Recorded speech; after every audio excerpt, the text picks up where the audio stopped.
Cool.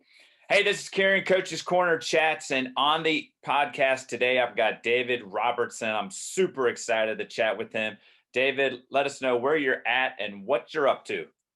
Absolutely. Thanks, Kieran. Really excited to be here, and thanks for reaching out. So I am in Detroit, Michigan, so with Nationals. I'm the Girls Academy Director there, so just working with kind of the high performance 14-year-olds all the way up to 18, 19, so before they go to college, just trying to get them set for youth national team opportunities, college opportunities, and then a pro pathway for those that it makes sense for. So I see a lot of stuff that you share, and it seems like Nationals has a lot of techie type things. Can you kind of talk to what some of the things you guys utilize within the academy and what have you?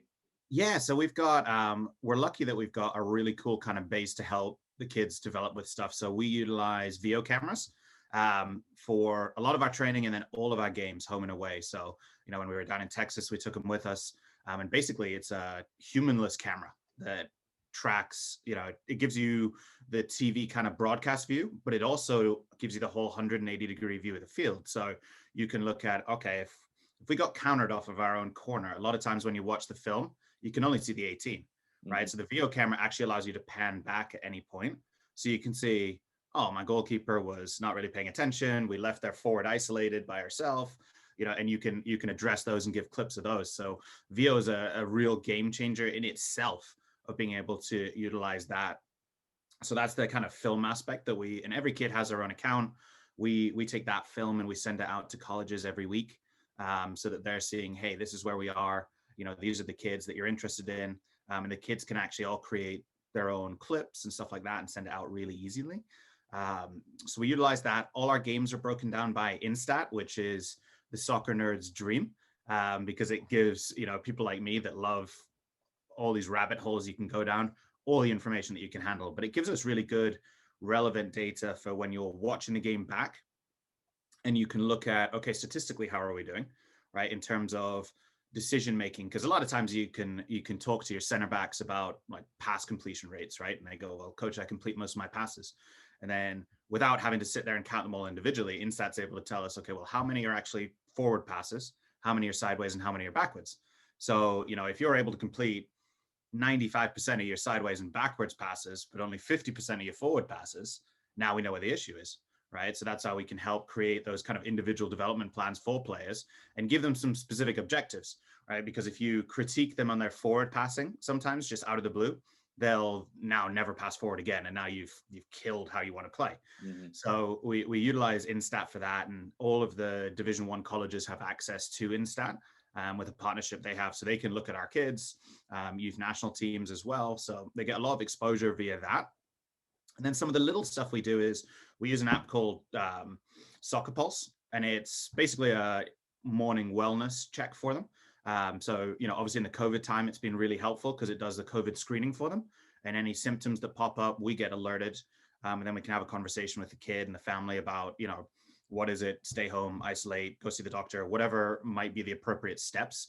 But inside of that, every morning it's, how are you feeling? What's your soreness rating? All sorts of stuff, including how much did you sleep? What was the quality of the sleep? What mood are you in as well? Which gives us the opportunity to go and have a conversation with individual kids, right? So it gives you an in sometimes if you see a kid is, in a bad mood or stressed, you can go and have a conversation with them before training. And it also gives you a little bit of a handle on how to deal with that kid that day, right? If you see that they're super stressed, they haven't slept, so something's obviously going on, right? Whether it's internal or external pressure, but that riding this kid today is probably going to be the bad idea, right? So they might need an arm around them that day or an individual conversation, those types of things. And then it also post-training and event, they rate it, their RPE of 1 to 10, how hard they felt the session was.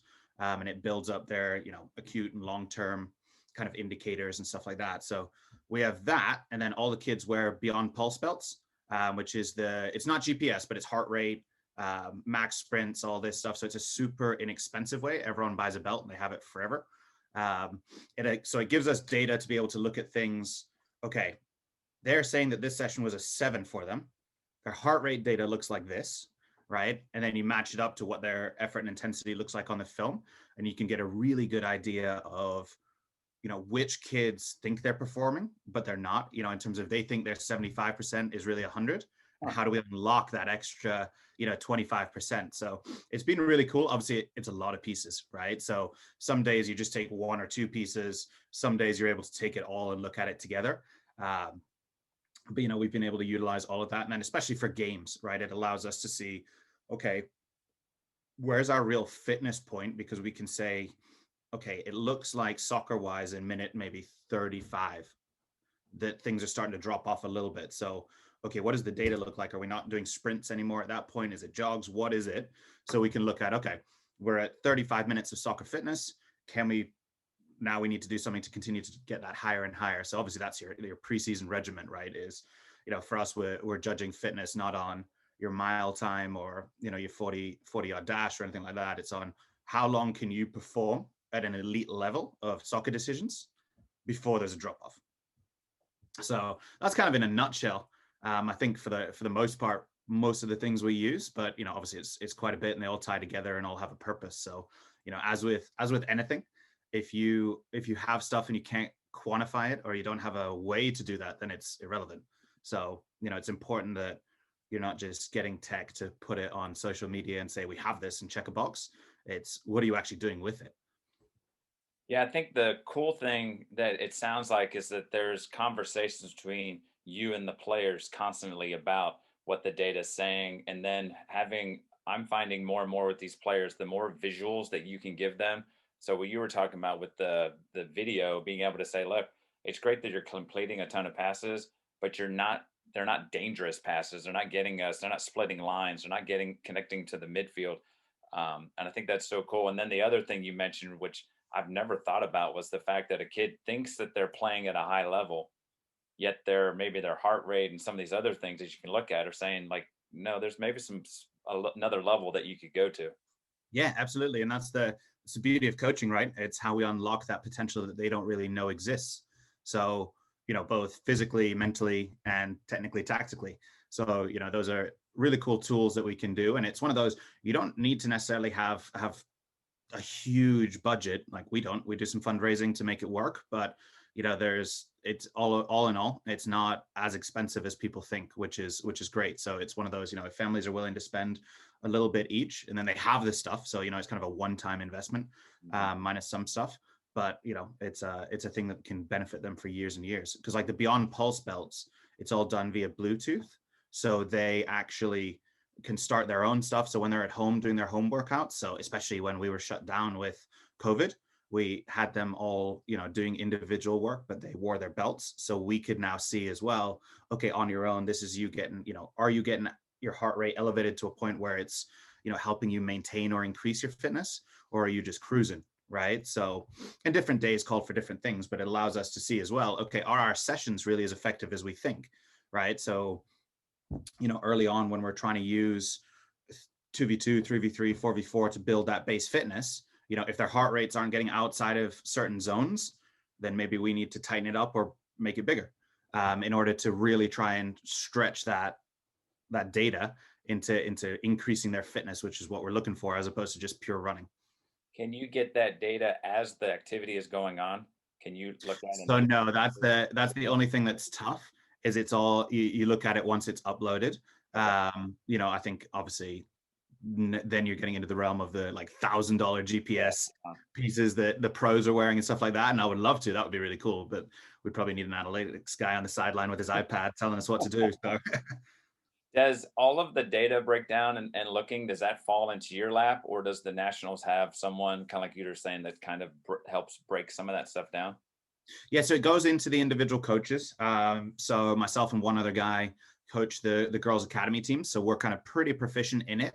But I think a lot of these companies do a really good job of training people and helping people with it. It's obviously a lot of information, and data is always tough because you can get out of it what you want to read, a lot of times. So it's about, okay, how do you actually take it and remove your own innate bias and look at just purely, this is what the data says. So you did a 4v4. This is what the data says. It's not, well, this player was subbing in or out, or, I like this player a little bit more, so I'm going to give them some wiggle room. This is purely what the data says. So you can draw conclusions off that, but a lot of times we've got to remove our own, ideas and thoughts and biases. And it's that's the toughest challenge of it all, is not necessarily all the different things it can do, but how you take the data and actually use it for purely what it is, not what you're trying to manipulate it to look like. I know, because the one thing I know is that you coach at a high level, and I know when you went to the nationals, one of the things that I kept seeing was your utilization of all these technology type pieces, and it's kind of cool to hear how you use it. But like you even said, you mentioned coaching, the nuances of coaching. Like still, it comes down to I got to know my players, got to understand maybe some tactical or positional things that I have to do with them, and what have you. What was that one of the big reasons that you went to nationals? Was that what drew you to the club? Was that opportunity, or what was the thing that drew you to becoming a part of this? Yeah, so the technology is actually something I pretty much brought with me. They didn't really have any of that before, so that was, they're super excited about it.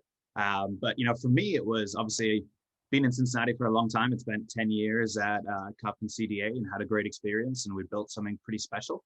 And it was just kind of there were I'd had quite a few job offers that just I'd never gone looking for stuff. Things just kind of came in, and there were maybe a couple of clubs on there that you would go, all right, I would seriously entertain that, right? And nationals were one of them because they're kind of this, beacon in the youth landscape of doing things the right way, doing things at a really high level, obviously providing a playing opportunity for everybody from rec all the way up to elite performance all the way through. But the thing that I really loved about nationals is there's a super clear style of play from when they're little all the way to when they're about to move on to the next level, whatever that is.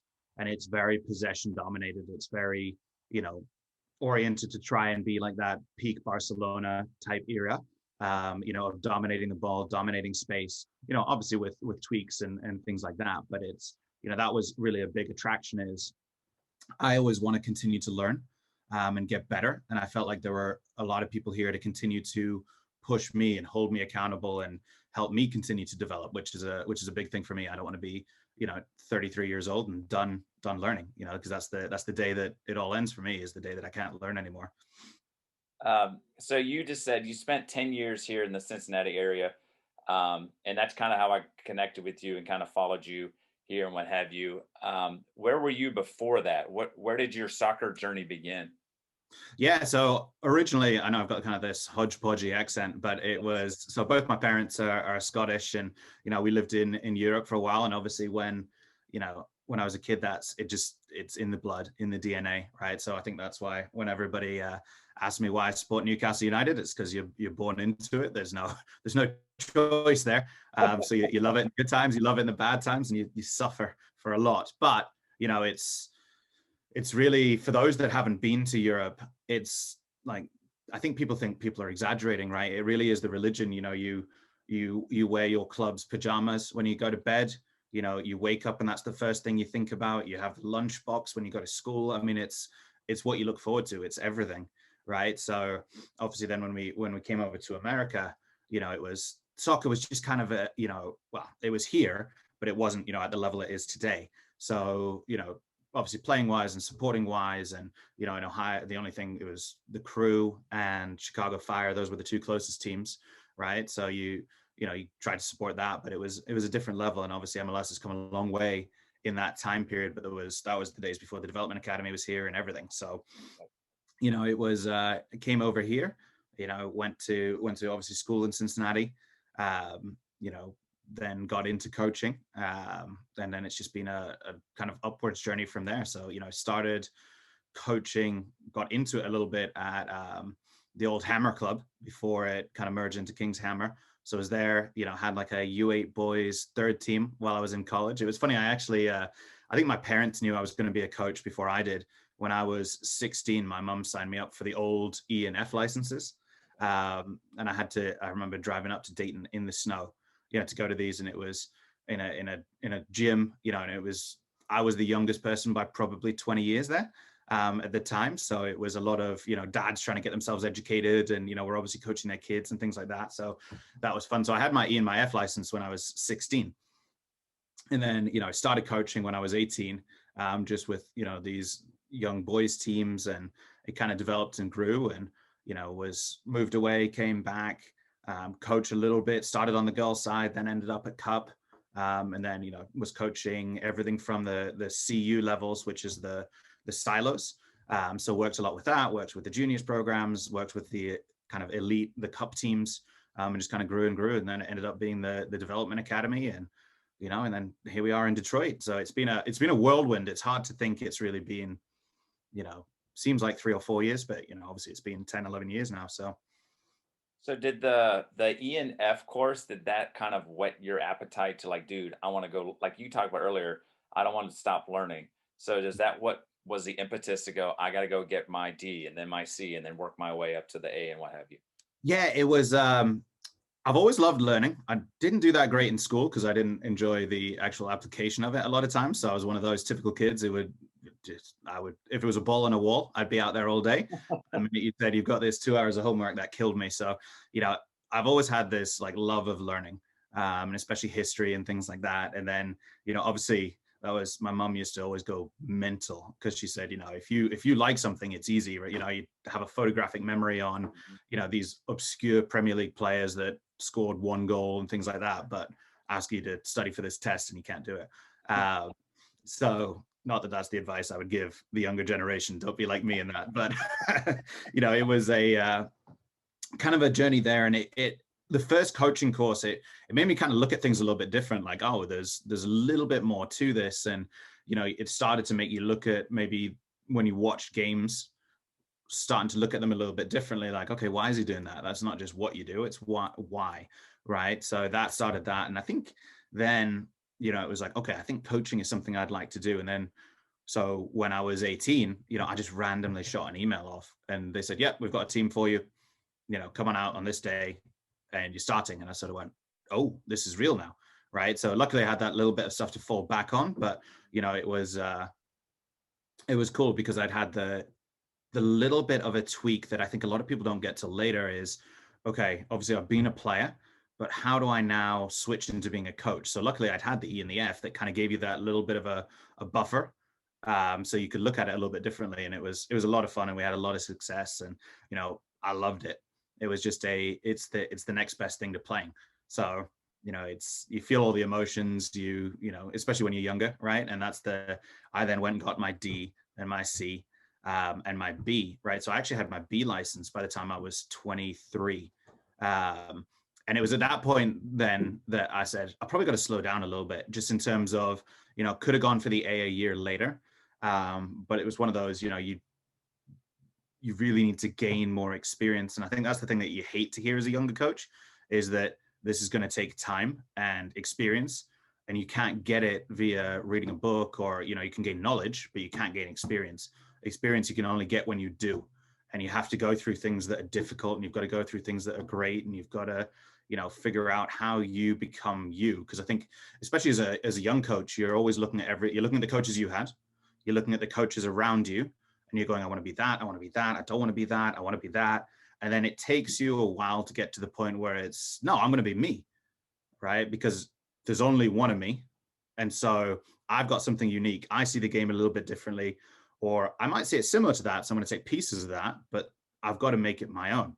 So I think that journey takes people, obviously varying years. It took me a while, so I was sitting there in theory as a 23-year-old B licensed coach going, feeling quite good about myself. And then that's really, I think the B license and on is when you start to, at least for me, because it was that age of 23, 24, where you start to go, hang on a minute, I'm now realizing how much I don't know. And that's when kind of the excitement builds again, because I've got so much more to learn. Right. And that's, you go and you start researching different stuff. And it's, a lot of it is now, okay, yeah, the soccer part, got a lot of that down, but obviously you can always learn on that. But okay, it's how do you manage relationships? How do you do things with, difficult players that are super talented? How do you do things with players that are just kind of laissez-faire in their mentality and things like that? And how do you get people to buy into a team and culture and, all those sorts of things? So there's so many avenues you can go down. So you have to be careful not to go down like 5 at once and then you end up who knows where, and it's hard to really bring it back all together. But that's been the cool part, is that kind of continued evolution and journey. And okay, how do different people learn? What's the best ways to get information across to them? When you have 5 different learning styles in your team, how do you possibly get a training session that meets it all? right? So these are the kind of challenges that you run into as a coach, and it's all about how you uniquely solve it. And I think the biggest piece that I've really learned is you see a lot of good coaches that struggle, right? They know the game, but at the end of the day, you've got to relate to the audience that you have, right? So if that's 9-year-old girls or 15-year-old boys or 26-year-old professionals, you have to be able to relate to them and what is important to them, and not be resentful towards them for it. So, I know everybody kind of makes fun of the TikTok era, right? But these kids love it, and that's their social media and the Instagram and stuff like that. So, okay, instead of like condemning them for it and making them feel bad, how do you embrace it, and how do you adjust to their learning style, knowing that they've got about 15-second attention spans, right? Because that's the length of these videos, and that's what they're so used to is, they get to second 12 and they're like, okay, I got this, on to the next one. So how do you adapt to that, and how do you embrace it, and how do you have fun with them with that? And all of a sudden then you see their eyes light up and they're excited, and coach is kind of hip. And it's those fun things as well, of adapting to the audience that's in front of you. And if you can't do that, it's really hard for them to accept the soccer, right? Because you're just kind of like okay, yeah, it's kind of like a philosopher, right? Somebody they know a lot, but I don't really care. And that's the biggest piece, is get them to care. That's so awesome.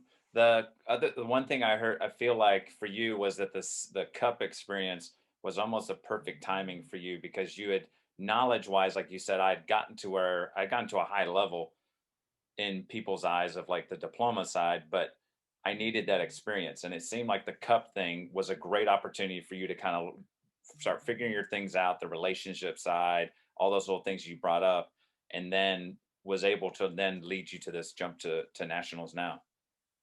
Yeah, absolutely. It was cool because, like I said, there was so many opportunities. It's not like I went and I've only coached high level teams. I got the opportunity, and I loved it. Honestly, I coached U8 third teams. I've coached recreational level, and I think that's the thing for so many coaches now is everybody wants. Obviously, everyone wants to coach the top teams, right? Because that's the glory and this and that. But it's I remember distinctly it was 7, 8, 9 years of grinding, right? Getting paid barely any money. I used to cut the grass at Posey Hartman, right, with the mower, which was actually kind of fun. But I would do that. I would line the fields, every week. You would do all of that, and then I would spend every night watching. If I had one training session, I would stay for all 3 slots. Right. If on the weekend, I spent 12 hours a day at the fields, just sitting on benches, learning from people, watching, kind of thinking about, okay, what changes would I make? What changes has this coach made? Does it line up? And just kind of seeing different stuff. So I think that's the biggest thing is, the willingness, and hard work has always been ingrained into me since I was a kid. So, when you're younger, you kind of hate it a little bit when your parents are on about that, but now super appreciative of it, because it leads to so many opportunities and so many open doors. Is that was, so often the answer from my parents was work harder, work harder, work harder, work harder. And then, so I've kind of embraced that always. And especially with the coaching journey, it was all about, being out there, listening to people, watching training sessions. And then obviously you gain the trust of some people, and they go, hey, I'd like you to run part of this training session. And you do it. And then you learn, and you do it again, and you kind of grow from there. So, I took those experiences, and then I also contacted like the local colleges, and I went out to like Notre Dame to learn from Randy Waldrum. And, it was just, I just put myself out there all the time as, look, I don't need anything except access to the sideline to sit and watch and take notes. And if you say I can't take notes, that's fine. But, I would like to be there and watch, and, pick, if I can buy you a coffee afterwards and pick your brain for 20 minutes, I'd love it. Right. And so many people are actually really willing to do that. I think so many people are afraid that coaches are guarded. And if they are, that's fine. Move on to the next one. It's like life, right? You're going to get rejection. So, if somebody doesn't want to help you as a coach, that's all right. There's plenty of people that will. So you go out and you will always learn something from every training session. It might not be a good thing. It might be, I don't really like how they interacted with that kid. And I can now see, because I'm in a capacity that's not directly involved in the session, I can see when this coach is talking, the reaction of not the players right in front of them, but the player that's here, right? I can see their face. I can see their body language. Why are they reacting that way? Or when there's a coaching point, and, it's always that moment when the kid turns around and one of their teammates are there and they do the face, and you go, hang on a minute, why? Right. So I think those are all the cool things that you get from observing. And, the thing that I found, obviously being in a director position, not necessarily here at nationals, but just kind of globally, and you see it on social media, is everyone wants paid to do everything, right? And everyone expects that they're going to be at the top end straight away. And that's not how the world works, right? You get what you work for, not what you think you deserve. So work and grind. And if you have the talent, the desire, and the ability, those opportunities will open up. It's all about you putting in the work, though, and having the mentality of being that kind of servant leader is, hey, you want me to pick up cones? That's great. I get the opportunity to learn from you, and my cost is picking up some cones. Done, right? Gas money and picking up cones. I can do that. Okay. And it means ramen noodles for a few years, but you want to eat steak dinners in a few years, you got to learn how to be able to do it. So, I think that was the biggest thing, was just learning and learning. And there were a lot of, at the time, there were so many good coaches in Cincinnati as well, that it was awesome to be able to go all over and just kind of see and observe everyone from the college level. I spent 2 weeks shadowing the first team at FC Cincinnati when Alan Koch was there. And got to see everything: scouting meetings, coaches meetings, training sessions, player meetings, pre-game talks, post-game, like everything. And it was one of those, and it all came because I asked, right? You would have thought, if somebody had said, hey, I would love to shadow at FC Cincinnati with the first team, it would, no, obviously we had some connections and stuff like that, but it was like, you can imagine that 99% of the time the answer would be no, but you don't know unless you ask. Yeah. So you want to go check something out, ask. If they say no, all right, on to the next opportunity. Don't take it personally. It's not like they're saying we don't like you as a person. It might just not be the right time for them, or you know what, maybe that's a coach that you really don't actually want to learn from, right? Because they're not open to it. So better to find that out when you ask than showing up and getting yelled at or kicked out. So I think that's all, is that don't be afraid to ask, but also understand that, especially when you're learning, your job is not to try and interject yourself. Your job is to be there, to listen, to learn, and then to think of questions and seek those answers, right? Never, ever give an answer that you're not certain about, right? It's, that's the young person's trap, right? Is somebody asks you a question and you want to impress them, so you make it up, or you create this weird answer. It's, hey, I'm not sure, I'm going to figure it out and I'll get back to you. It's learning to do that and learning to be humble. And I think those are big key pieces that luckily I was able to have as part of my kind of education and growth in Cincinnati. Was there was just a lot of people to learn from, and I was, maybe arrogant enough that I was going to ask whoever. It didn't matter if you're a pro coach or a national team coach. I was going to ask. I want to be there. I want to learn. And the overwhelming majority of them said, absolutely, let's go. So that was really exciting for me. And that's what I would encourage, every young coach to do. Is, the best thing we can do sometimes is, it sounds harsh, but shut up and listen, and just get out there and just do it.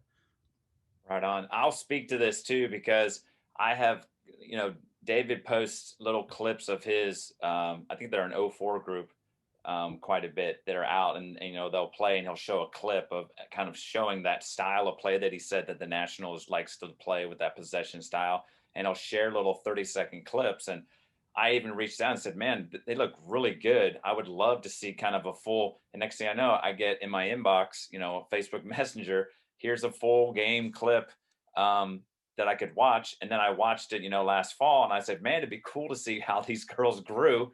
And next thing I know, I got another one in. And even when David was at the development academy with FC Cincinnati, I connected with him back and forth, and he even at those times said, hey, come on down, watch a training session whenever you want. Sad I couldn't make it happen, and now I'm feeling guilty, because now I've I need to go learn. Now I know what I'm going to be doing. I'll be firing out emails after this. But so I think the cool thing is, like you said, it's one thing to share and say what we're going to do, or here's how you should do it, but you actually fit the bill, like you consistently do, in terms of sharing with me and those opportunities. So I know when you say these things that you actually have been doing them.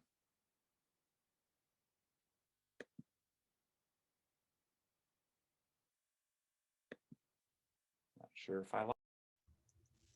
We're back. Are we back? Man, that's oh, there you go. Technical difficulties, right? That's right. We're back.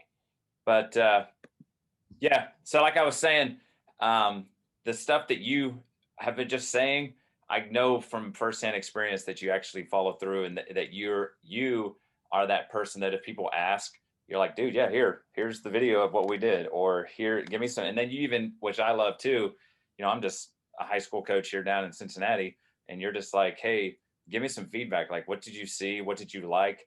And so I kind of gave my little 2 cents and whatever. And maybe that's something that you like, I've noticed that about my number six or, um, and what have you.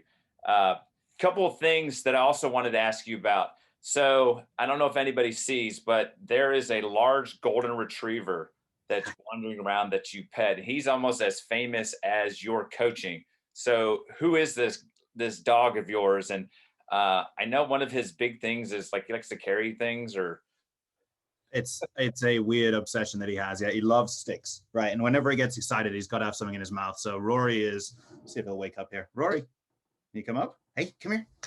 So this, if we can get him, is Rory.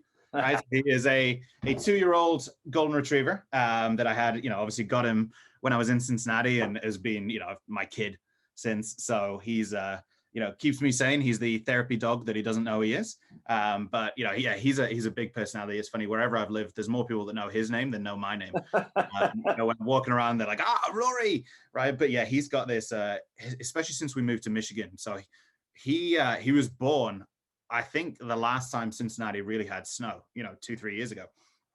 And so he loved it as a puppy because that's what he'd go outside in all the time. And then when we got up here and it was a whole different level of snow, he just loves it, right? We'll go, he'll dig himself under, he'll, run all over the place and find stuff. But yeah, there's where I live, there's quite a few trees. So obviously you get sticks everywhere. So, sticks will fall down every morning, every afternoon. He'll go to look for one. But I've got one in the garage right now that is, I swear, 3 or 4 feet wide because he spent about a good 3 weeks figuring out how to walk around with it and finally got a hold of it and then was so proud he would not let it go. Like it was a challenge. We had to sit in the garage for like 5 minutes before he would let it go so we could go inside because he loves it, right? So he'll walk around with them. He's very prideful of it.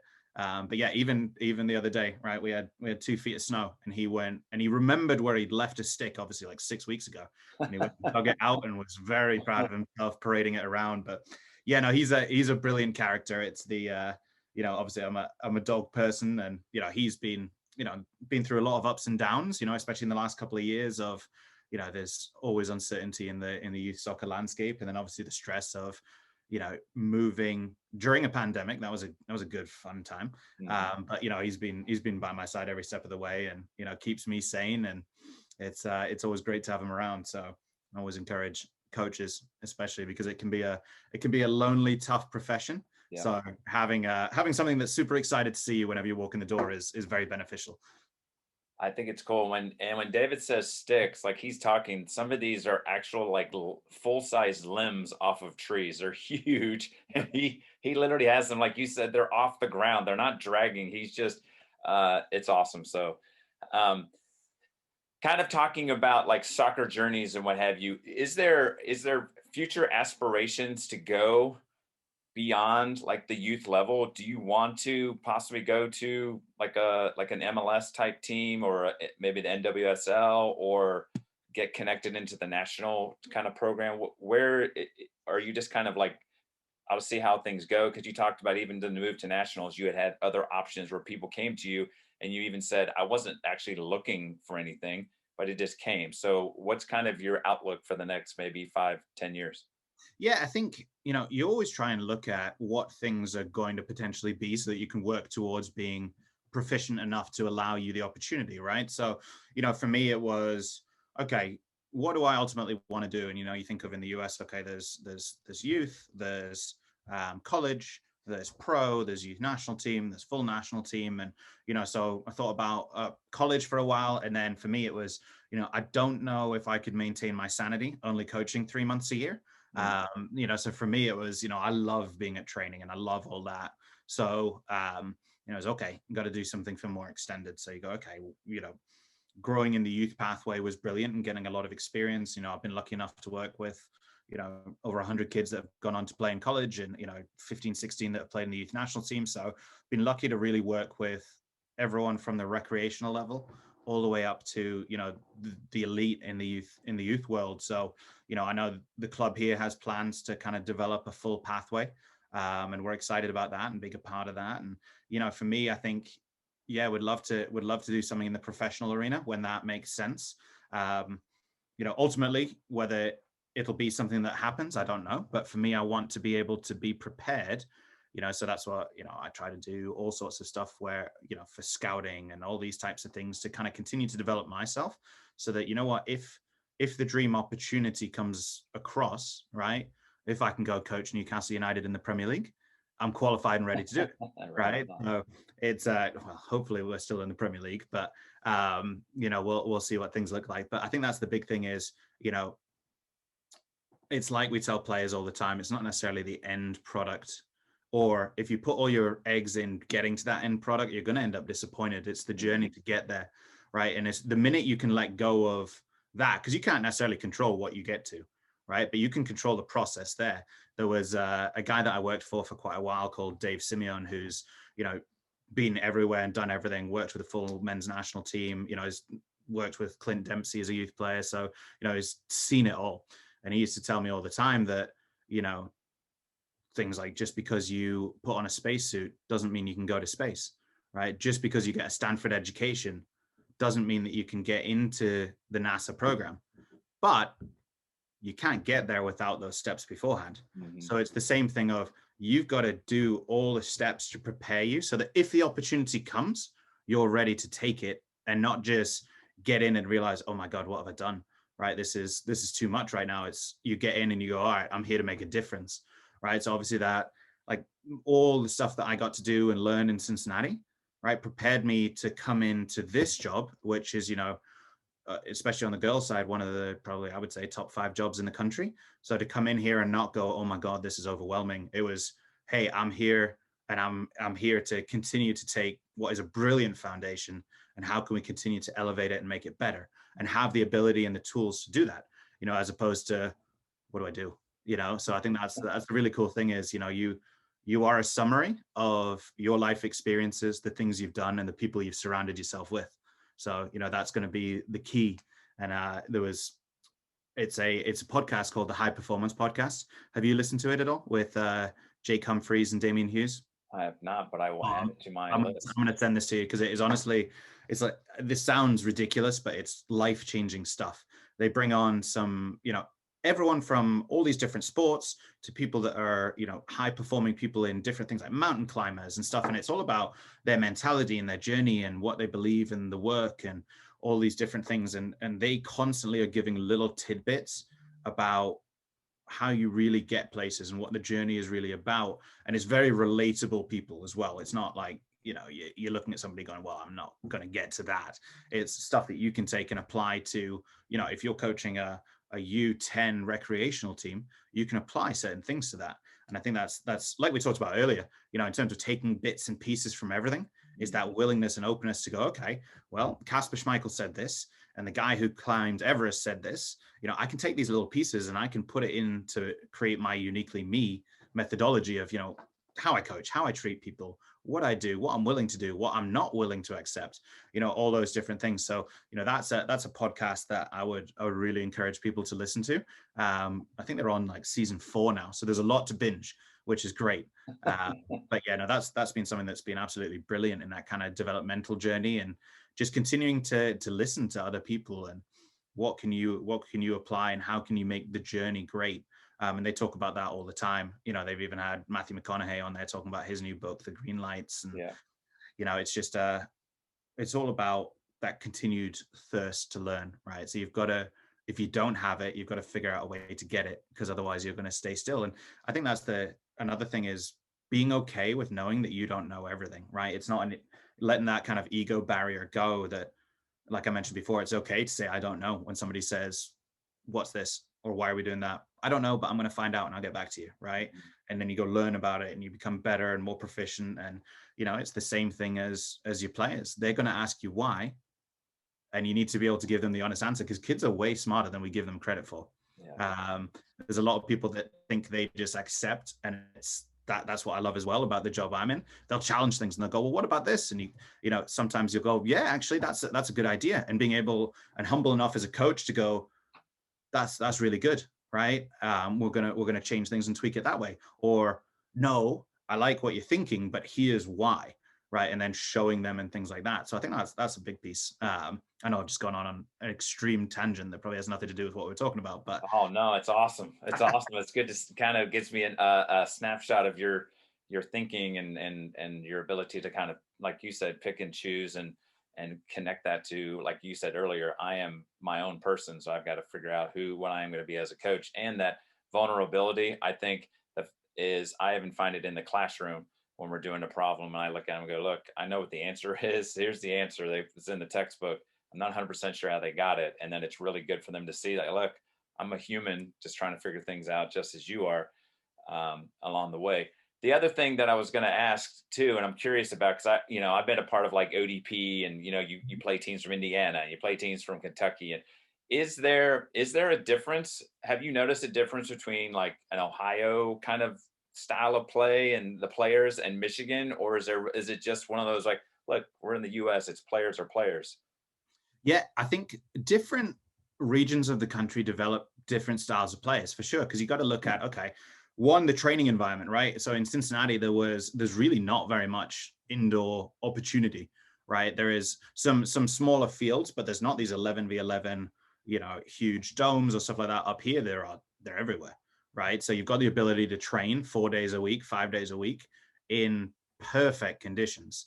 So I think that plays an aspect, but then you've also got to look at what is the culture of a city, right? So you look at, okay, San Diego, right? It's right just north of the Mexican border. So you get a lot of people that have that kind of Latino flair and style and, things like that. So you tend to, I would say Midwest tends to develop grittier, tougher players. The Mhm. technical level has gone way up in the last, 7, 8 years, I think, of the players that are developed because that's been focused, and you could say, and I'll probably get some grief for this, but the California kids are probably a little bit softer, right? Because they're used to sunshine and technical and all this and that. So, it's about that's the cool thing about the US is it's everyone that thinks of it as a country, I think, has it wrong. It's a continent, right? Each state is the size of a country anywhere else.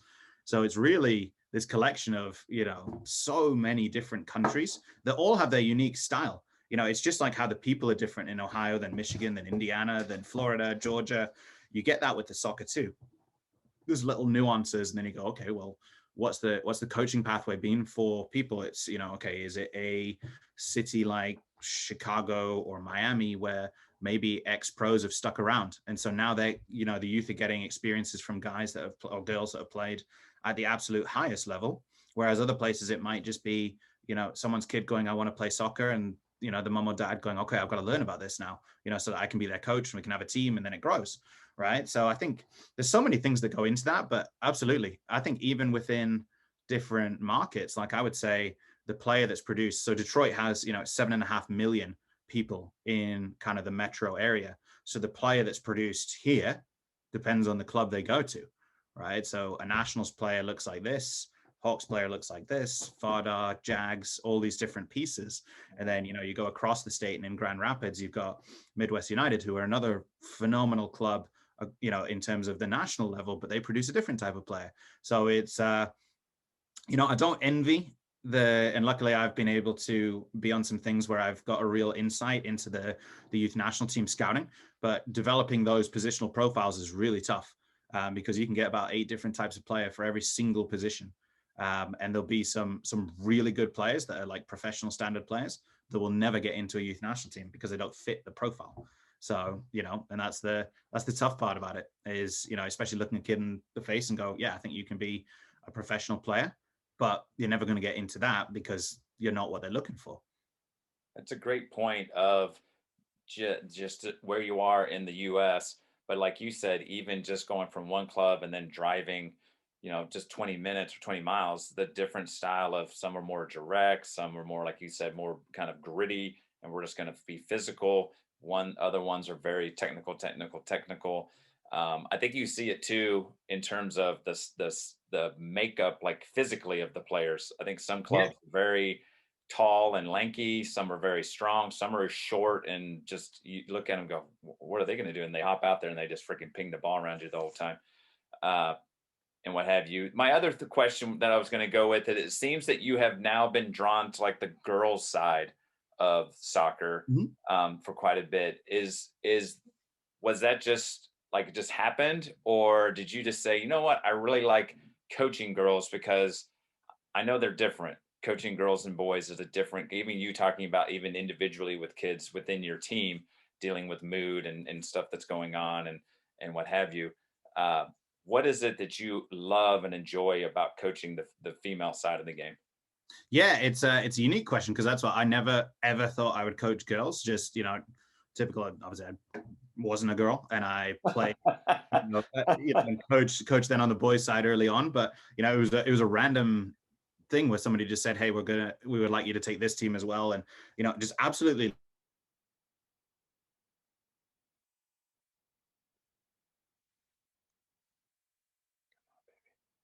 and they're so much fun. They have this kind of perpetual thirst to learn. So you're able to kind of really help them see different things, and they adopt it straight away, right? So they want to, and I think the girls' game is caught up so much because they're not treated differently, and there's differences in terms of where they are mentally, and how they need to be kind of a culture built around them and stuff. But I think we've very much adopted that, there's no lowered standards, there's no difference in terms of what you are because you're a girl. We're going to go play, and we're going to treat you like a top boys team, because for us inside of our environment, players are players, right? So we've got a lot of our girls will train with our top end boys teams as well, and they hang, and they play and they do stuff like that. So there's definitely differences, but I think the girls now have really got after it. They're tough, right? They want to play good soccer. They want to learn, and I've really enjoyed the interactions with them because I've been blessed to coach tremendous young women, that it's exciting to watch. They're going to go on and do great things on and off the field. But I've really enjoyed that. Love coaching guys as well. But you get a lot more of the personality. They really love the culture and the team building and things like that, which I've got a passion for. So for me, it's been fun kind of seeing that journey, and I've just kind of ended up going further and further into it, and couldn't really picture it differently at the minute. So Yeah, I think it's really cool how sometimes you kind of find your calling yeah, and it's funny, like you said, someone just said, "Hey, we have another team," and that just kind of was the spur to where you're at now, and you found that you can make such a major impact, and that your coaching style and vibe fits really well with what they're doing, and the fact that, like you said, it sounds like these girls are hungry to learn. I know just from seeing like a lot of these girls go on to the next level. And what have you. So I think it's a great environment for you to continue to learn. But it's nice to have, like you said, to not walk in like with deer in headlights. You said, like, I'm ready. Let's do this. Let's get you all to the next level. And then the cool thing is to have girls that sit there and come to you and say, "What can I do to get better?" And all that just is such an awesome vibe to be in the mix with. yeah, and it's cool because especially with like the technology of the film, they'll bring us clips now and say, give me feedback on this, or Hmm. you know did they make the right decision, and did I react correctly off of that? So we're getting those kind of really intellectual, deeper questions than just what can I do to get better. It's okay, I feel like I'm struggling in this situation. How do I solve it? And then, so then we can give them some specifics inside of training that, okay, we might be working on this topic today, right? And obviously you're going to be involved in that, but your specific focus within this is that I really want you to work on, your body shape opening because you struggle to hit a ball from left to right, as opposed to you're great the other way, right? So really want you to work on, your depth of supporting angle, and then playing that ball out in 2 touches instead of 3.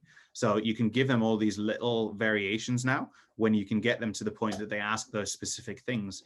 And then what we'll do as well is we'll try to, with some of the players go, okay, I want you play similarly to, whoever it might be, a Tobin Heath.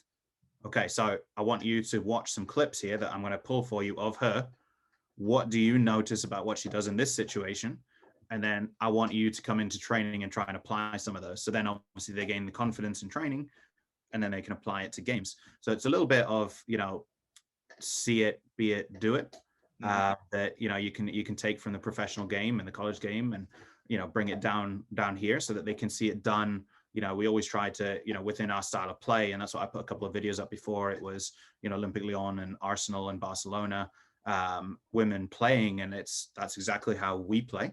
Right. So here's it being done at the sort of the perfect level, if you will. Right. And that's what we're working towards. And this is how you fit into it, with what you're trying to do. So, it's been a fun journey learning from the players as well, in terms of how they take feedback and now how that's evolved. And that's been one of the really cool things that we had a lot in Cincinnati, and we're getting a lot here now. Obviously they can't go on visits to Division 1 because of the NCAA rules right now, but a lot of the college coaches have been blown away because they'll have a board up and they'll ask a tactical question, and our kids are, yeah, and then this and then that, and the college coaches are going, oh, okay, that's a different level of kid, because they can come in and film is not daunting to them. It's something they go, yeah, and they're confident in it now.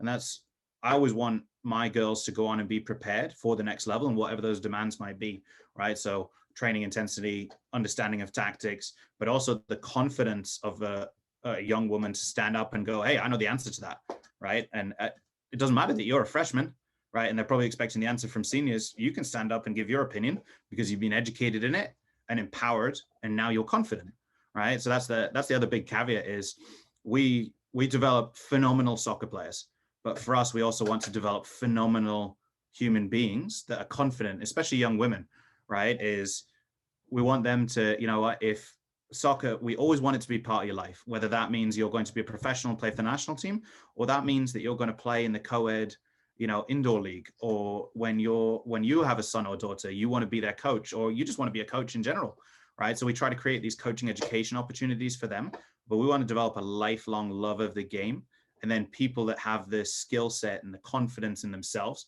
to not rely on, external opinions, so that, what, they're going to be a CEO and they're going to run an incredible company, and we're excited, and we've got, I tell you what, there's probably a kid right now in our 19s that I could see being president, right? She's going to go off to one of the military academies, and she's incredible, as a leader and as a person, and will make a great impact. And that's the thing is, okay, how do we help people like that realize their potential on and off the field, so that they define themselves not as, if you ask somebody, what are you, right? There's a really great video from 300 where the Spartans are coming up the hill, and they're getting met by the farmers and everybody that are coming to help them, and the leader says, who are you?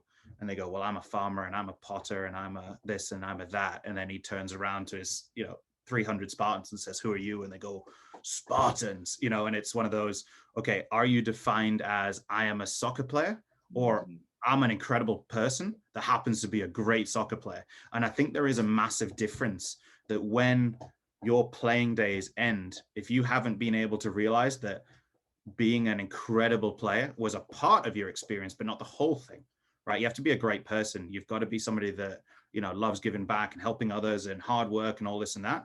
But it's really hard to let go when that's your whole identity. So how do we help them mold it into, this is probably a massive, massive part of your life, and you're brilliant at it, but you're also brilliant at this, and you're really good at this, and you should be confident in your ability to do this. So this is how you're going to go change the world. Wow. That was awesome. Uh, I'm getting hyped. I'm like motivated now to go crush some stuff. Love it. Love Uh, it. Yeah. that was so. I think the cool thing for me is, as I followed you, I've always known that you're, like I said, you've done great things here in Cincinnati. I know you're doing great things there, and the stuff that you share, like soccer wise. And I think the cool thing for me is hearing like the full circle of things that goes into you're not just like, you crush the tactics and you crush the video and the data and all this type of stuff, but I've heard all this like relationship building, confidence building, making an impact beyond just the soccer field, that you aren't defined by what, this being a soccer player. And I think for me, that's so cool to hear, because I think, like you said, there's some coaches that are really like know their soccer, but they don't get it. They just don't connect, and their teams don't play at a great level. And then, of course, then off the field, they're not to the level that they could be. I think it's so cool to hear. And I'm sure this is across the board at nationals. I know it was the CU and the development academies and what have you. is that's something I think a lot of people are starting to realize, especially with going through the quarantine and pandemic, is that mental health side and all these little things. And I think you're hitting on so many of those, that full circle um, of things, and the stuff that you've shared has been so stinking awesome. I'm hyped to share this. If people want to check out and follow you and connect and what have you, what's some of the best ways to go about doing that? Yeah, absolutely. I changed my social media because I got so much abuse up here for having Cincinnati in it. So I finally caved. So on Twitter, it's at Coach DR7, and that's probably the easiest one. And then on Instagram, it's at David Robertson 2307. And then on Facebook, if you just search my name, it tends to pop up. So David Robertson. But yeah, I mean, that's the exciting. Anybody that has questions, wants to learn. Obviously, I put a bunch of content out there, but I also a ton of people will send me DMs or emails or texts and, ask, how do you do this? How do you do that? And I'm always happy to share, like you said earlier, if you want video of us training, if you want video of our games, no problem. I'll send it over, whatever. All I ask in return is tell me what you see, right? Because I love to see what other people see. And like you said, there is going to inevitably be something that I go, right? Mhm. Either I didn't think of that, or oh, that's how it looks to somebody that's not in training every day. That's not quite right. So how do I go and make sure it's better?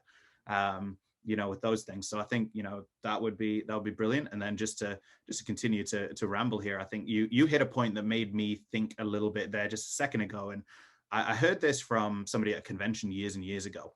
But as a coach, right, they said you should always be striving at the end of every training. You don't necessarily do it every training, but on average, you should be sending out 2 text messages after every session. Mhm. One to a player that did really well, to tell them, you had a great session today. I'm really proud of you because you did X, Y, and Z. And one text message to somebody that struggled, right? Not, it might be the soccer, it might be their body language, but to say, hey, I know you had a bad day, right? Tomorrow's going to be a great day. I'm here for you, anything you need, right? Because our players, a lot of them give a really tough exterior, but you find out that, especially right now in the pandemic, there's so much that we don't know that goes on at home. And I think just the simple act of them knowing that we're not just their coach, yes, that's our label, but we care about them as people, right? So, if you notice something on Facebook that somebody's brother or sister is singing in the concert, how'd the concert go? Right? Little things, but make that little connection. And it takes you 30 seconds to send a text, but it might mean the world to that kid, with what they have going on at home. So it's something super simple. It's something that I've tried to embrace. I'm not perfect at it. I'm a human being. Like you said before, we're all humans, but you know, strive to make a difference in somebody's life every day. Strive to make yourself 1% better. And I tell you what, the world's going to be a special place in 3 or 4 years. That will be a great spot to end. This was Love Coach's Corner Chats with David Robertson. I'm out. Peace.